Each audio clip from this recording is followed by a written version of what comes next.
Bonjour chers élèves, bienvenue sur la plateforme e-répétiteur. Aujourd'hui nous abordons la deuxième partie des sciences de la vie de la Terre, c'est-à-dire les sciences de la Terre. Et donc c'est une partie qui n'occupe pas une place prépondérante dans le programme sénégalais et qui fait que parfois certaines choses sont méconnues ou semblent être difficiles et qui ne le sont pas réellement. Donc aujourd'hui, pour ce qui est du programme de troisième, nous abordons ce qu'on appelle la tectonique des plaques. Alors pour comprendre ce cours, il est important pour l'élève de troisième d'aller revisiter ses cours de quatrième sur le volcanisme, sur le cycle des roches, et ces éléments-là peuvent lui permettre en tout cas de mieux comprendre ce qui va se passer ici.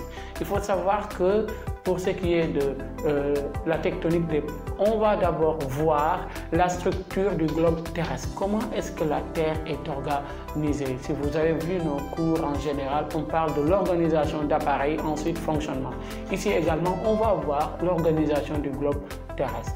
Ensuite, on va voir la répartition des zones instables et des zones stables. Sur la Terre, par moment, vous entendez qu'il y a eu tremblement de terre, volcanisme de part et d'autre. Maintenant, on va voir comment est-ce que ces zones où il y a ces éléments-là sont organisés sur la surface de la Terre. On verra ce qu'on appelle la mobilité des plaques. Comment bougent les planètes, comment bougent les plaques au niveau de la Terre, quels sont les différents phénomènes de mobilité que nous avons, convergence, divergence et coulissage si on veut. Et on va voir maintenant le moteur qui est derrière ces déplacements. Qu'est-ce qui est à l'origine des déplacements des plaques? Et pour finir, on verra maintenant les conséquences que peuvent engendrer la rencontre, la séparation ou le coulissage entre deux plaques.